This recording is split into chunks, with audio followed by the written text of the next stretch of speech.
And guys, I really don't have much for you this week. I mean, it's cash flow, cash flow, cash flow. And I'm kind of like Coach Mark here, where I've got enough of my portfolio, so I'm not looking to add any equities. However, I am always looking to add a commodity or two in my portfolio. And Coach Mark started the show today with gold in his mind, but I'm looking at SLV and going, I don't mind a little bit of SLV in my portfolio as well. What is your take on throwing on a naked put on SLV here this week for good old Coach or Queen M? Mark, you're the naked put guy. I'll lead. Listen, go find more gold. Like, listen, the price movement over the last, what has it been, 2 months, has been just tit for tat, right? Tit for tat, moving along. Unless you are in the, we're going to have a robust economy, right? Well, maybe they trade tit for tat still. Maybe this goes on for 5 months, right? In which silver, gold, all that stuff. I just think eventually they're going to break pattern. And so if I was going to mess around with SLV, right, I would need like the industrial part of silver to be like, yeah, I think we have some growth. I think to really get behind. So they might just trade tit for tat still. I would just rather own more gold personally. So not complicated analysis, right?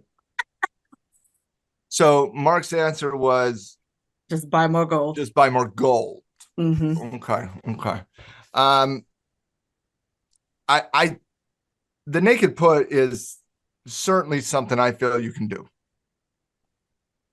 The reason is because I'm looking at a breakout. So if I'm looking at a breakout, okay, if I'm looking at a breakout, then it's not a far cry to sell a naked put if a trader's looking for price appreciation here.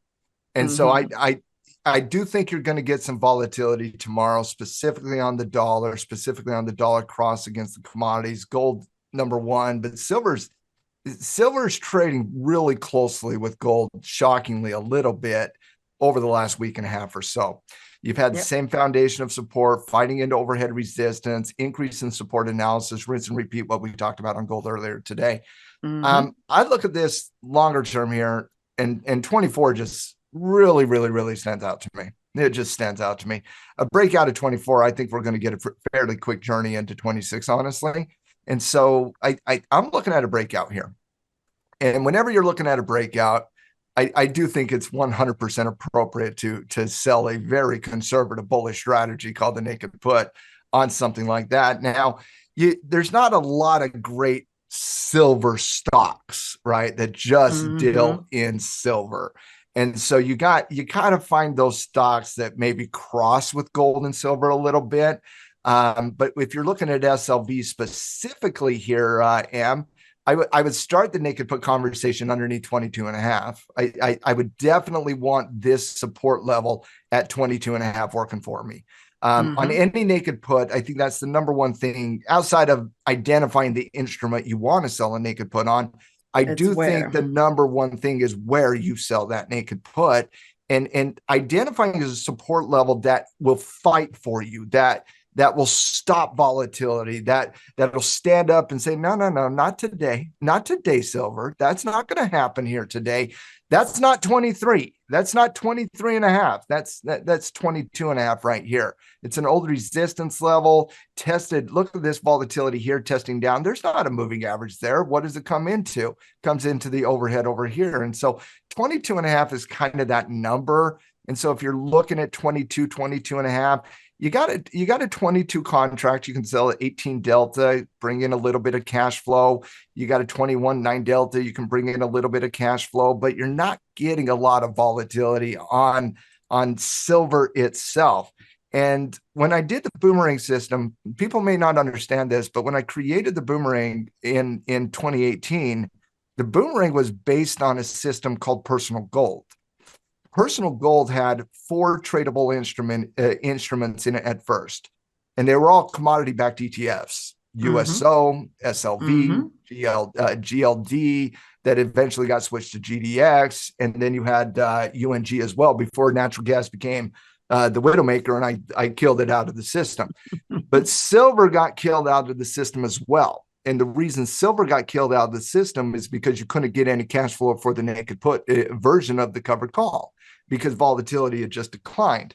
And so if you're looking at that, you got to find some stocks that maybe I mean, if you're comfortable selling the 22M, and I'm not trying to talk anybody out of a naked put on silver here, if you're comfortable bringing in $20 in cash flow for the $300 in margin, that's not a bad trade. That's a good 6-7% ROI. But the problem is you got to sell a 19 delta to bring in 6, 7, 8% ROI. And that's just not going to be good on the ROID. ROID is ROI divided by D, return on investment divided by delta. That's actually going to be in the red if you fill that out on the theta spreadsheet at Tackle Trading. And so no, that would be a no-go for me because too high of a delta and not as much cash flow as you need to justify to get that type of probability.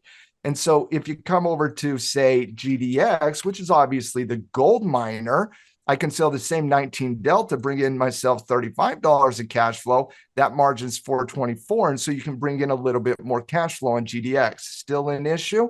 You can go over to Wheaton Precious Metals here, $52 stock, come down, sell that, 15 delta, bring in about $45 of cash flow against the 532. And now you're getting right around an 8% ROI. And so you probably have to go to the actual equity outside of SLV to get the return that you want on a pure silver play here, because, and I know it's weird because you think silver's got to be more volatile than gold, right? Not necessarily when it comes to these ETF tradable instruments. GDX is going to be probably the best of the bunch, but you got to go equity oftentimes when you want to deal specifically with silver.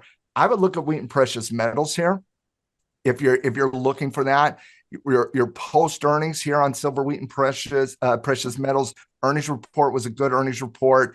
And oh my wow, when I talked about looking for a breakout in silver, yeah, the Wheaton Precious Metals. Look at this type breakout channel, 15-minute chart. Yeah, let's dial that in right above resistance, right around 52 and a half. You come out to the daily chart, that's a high base against a double tap. That's a multiple time frame breakout on a weekly chart. That weekly chart coincides with a very important pivot point from last year as well. You break out of that, and nothing stops until you start working into probably 4 or 5 points upward movement in price. So yeah, I certainly think going, you got to deal with CPI tomorrow. It could be a heavy dose of volatility, especially in the in these specific areas of the market, currency, i.e. commodity.